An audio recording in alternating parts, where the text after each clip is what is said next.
friends, and welcome back to my homestead. Today I'm going to be harvesting the last of my growing herbs because we're expecting some cold nights to come in the next few days.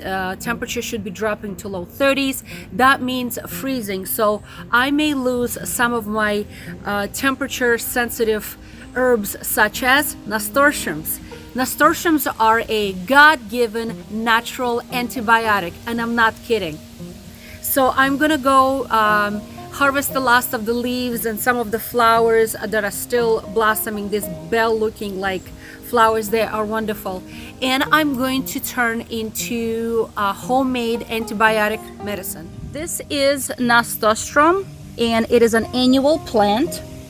It's edible. Everything is edible. The flowers are edible. They're nice and sweet, and they can be added to pastries, to cakes, to salads.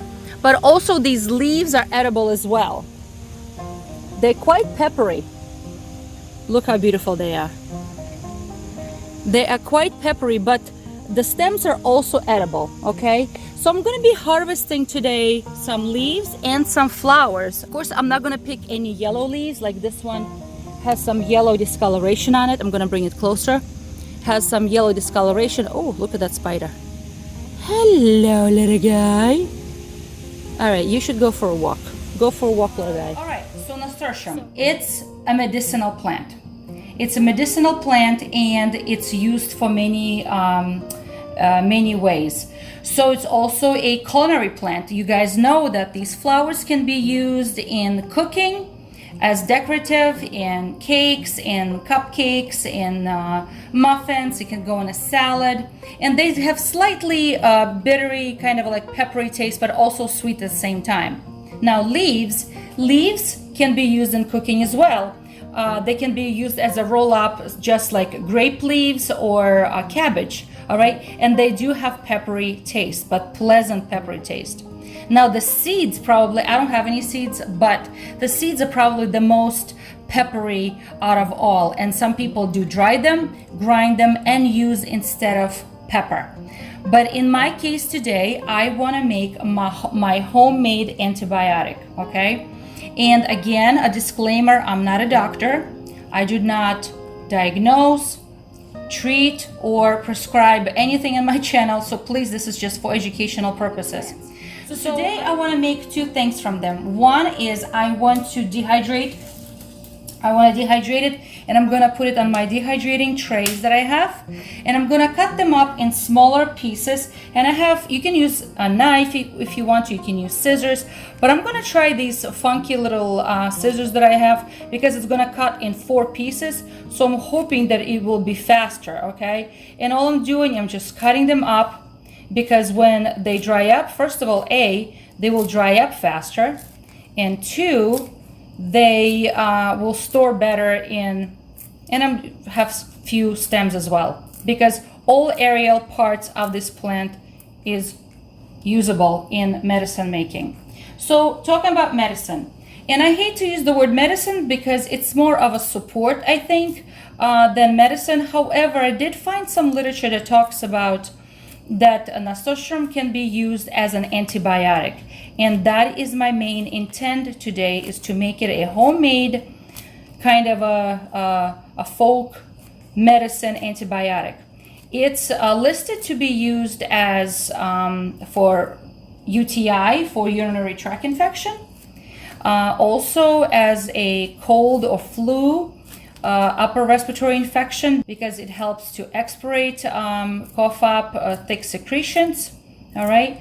Also, it's high in vitamin C.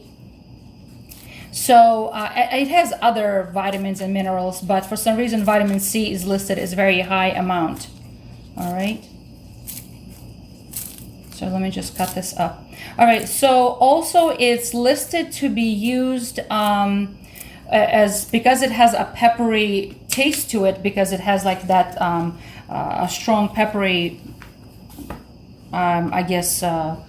consistency. It can be used out of fresh leaves, can be turned into a poultice when the leaves are shredded or cut very fine, just like this, and made into a poultice for sore muscles, okay? Because it's going to provide that heat for the sore muscle. All right, so let's see what else. It is used as an immune support. Okay, so I've seen, I think I read in one of the herbal books that it can be used like taking a small amount on a daily basis to help with immune system. So it's listed as antibacterial properties, antifungal properties, and even mild antiviral properties. So it helps with the upper respiratory infections, bronchitis, cough, cold, flu, that sort of thing. So I'm going to just dry some up so I can use them in tea. I know that tea is probably going to be more on a peppery side, but even that I can remedy by adding some honey if it's a very spicy tea. So this plant is a hot plant. So when you think of having someone dealing with fever, the hot peppery plant probably will not help to reduce fever, because you also always kind of try to combat that with a cooling plant, right? Because this is not a cooling plant. It's the opposite. It's actually a heating plant. It's peppery to taste. It's spicy a little bit.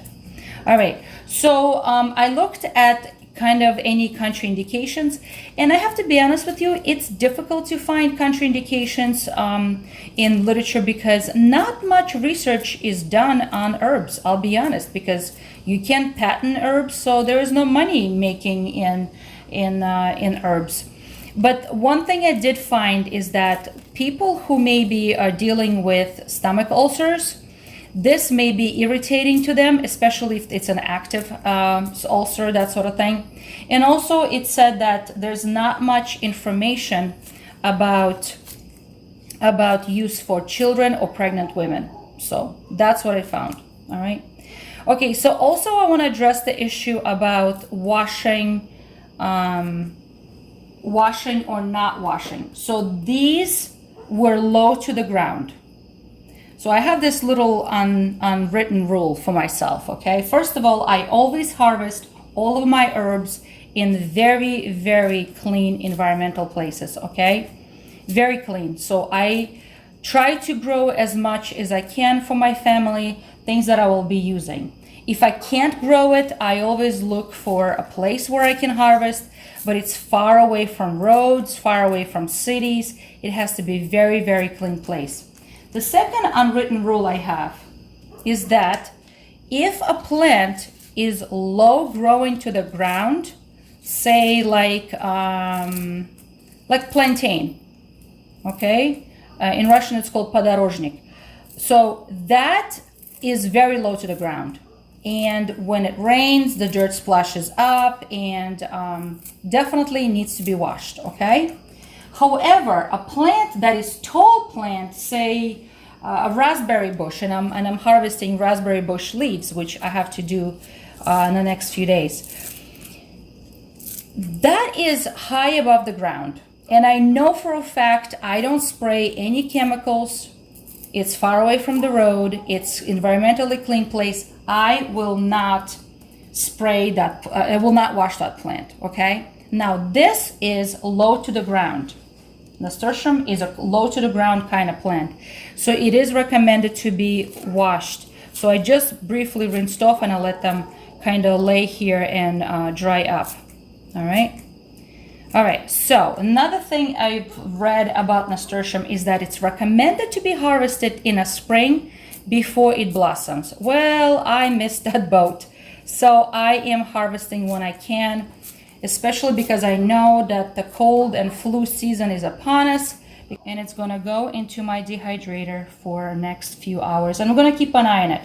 Now, I've tried to dehydrate a couple of my herbs recently in just hanging them up in a bunch, but unfortunately we live in a very moist environment and they turn moldy. And I had to discard my herbs, because dried herbs have to be super, super dry, and I will store them in a glass jar, and I'm going to use them when I need to. All right, so this is going to go into my dehydrator. The next thing I'm going to do is I'm going to make a tincture.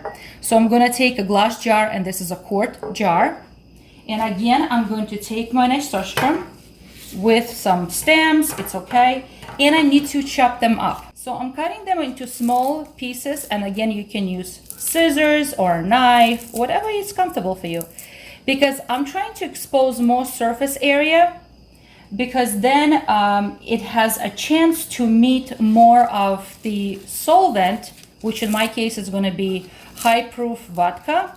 It can be either 80% vodka, something like that, which means 40% water, 40% vodka.